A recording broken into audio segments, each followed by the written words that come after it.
महज 3 दिन पहले दिल्ली में एक तेज रफ्तार कार फुटपाथ पर चढ़ गई थी और उसने वहां सो रहे 12 लोगों को अपनी चपेट पर ले लिया था।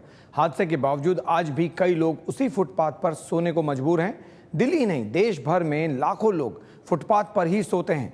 तेज रफ्तार गाड़ियों के कहर के खौफ के साथ अपनी जान हथेली पर रखकर।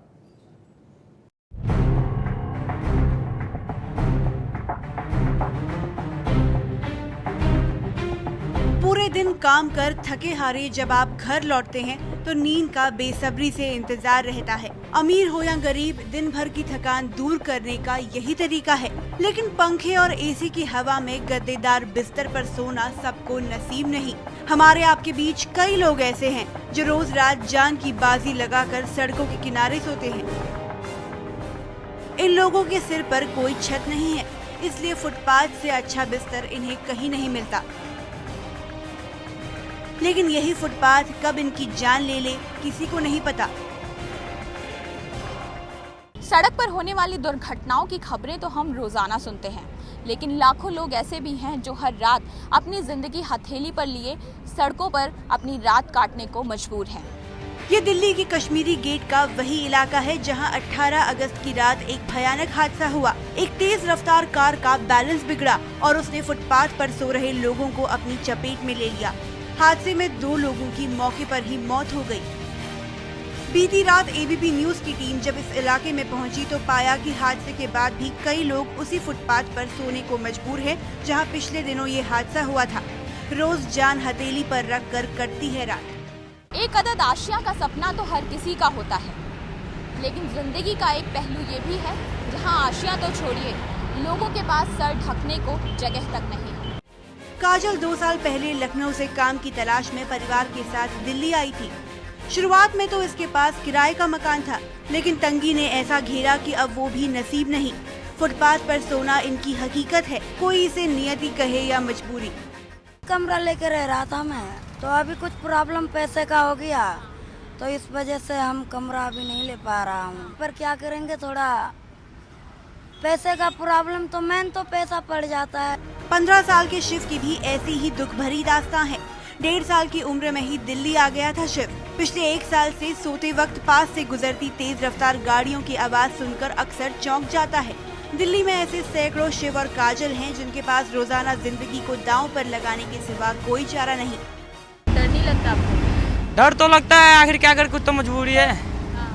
फिर सो जाते फुटपाथ में, मजबूरी है। ऐसे गाड़ी से तो सबको डर लगता है। ऐसे फुटपाथ पर सोने वालों का कोई नहीं, सैकड़ों एनजीओ से लेकर सरकार तक किसी को भी इनकी सुध नहीं है।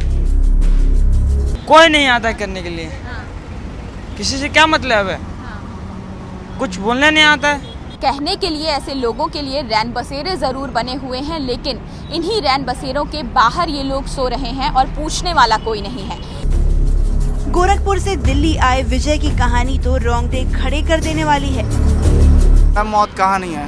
मैं इतना दिन यहाँ पर सोया कुछ नहीं हूँ। मैं एक दिन नहीं, मुझे बाहर गया, बाहर से आया तो पता चला मेरे बदले जो सोया था वो बंदा दब गया। दिल्ली के फुटपाथ के आसपास रैन बसेरे तो बहुत हैं, लेकिन वहाँ जाने के फायदे कम और नुकसान ज्यादा हैं। इसलिए विजय और उन जैसे कई लोग जान का जोखिम उठाते हुए फुटपाथ पर ही सोना पसंद करते हैं। रैन बसेरे का हालत बहुत ही खराब है। चरस पीने वाला है, कोई दारू पीने वाला है, कोई कुछ पीने। क्या है, आप थक हार के आते हैं, पॉकेट में पैसे भी है, तो यहाँ पर बहुत से जेब कतरे हैं, बगल में आपके साफ कर देंगे। तो मैडम वहाँ पर सोने से बजाय यहाँ पर बेटर है। वैसे नेता दावा करते हैं कि फुटपाथ पर रहने वाले लोगों की सुविधा के लिए कई कदम उठाए जाते हैं। जो लोग सड़क पे सोते हैं इनके लिए जो है रैन बसेरे बनाए जाते हैं, वहाँ रहने का इंतजाम है और सोशल वेलफेयर डिपार्टमेंट की जिम्मेवारी है कि जो लोग सड़क पे सो रहे हैं उनको वहाँ से उठा के उन रैन बसेरों में रखें। एनजीओस की जिम्मेवारी होती है और सरकार उसको मॉनिटर करती है कि वो जो लोग सड़क पे सो रहे हैं उनको लेके वहाँ से रैन बसेरों में रखें। लेकिन खुले आसमान के नीचे सोने वाले इन लोगों की तादाद देखकर ही आप इन दावों की सच्चाई का अंदाजा लगा सकते हैं। कहने को दिल्ली से लेकर देश के बाकी हिस्सों में भी फुटपाथ पर सोने वालों की मदद में कई एनजीओ जुटे हैं, लेकिन इनकी तादाद बहुत कम है। अगर ऐसे लोगों को एनजीओ तक पहुंचाया जाए तो वो उनको फैमिली से यूनाइट भी कराएंगे, दवाई भी देते हैं और उनकी केयर भी होती है, काउंसलिंग भी होती है।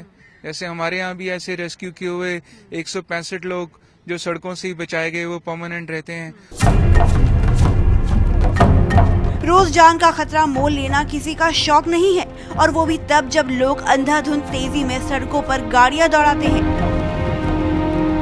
दिल्ली के अलावा पिछले दिनों गाजियाबाद के खोड़ा इलाके में भी फुटपाथ पर गाड़ी चढ़ने से कई लोगों को जान गंवानी पड़ी थी।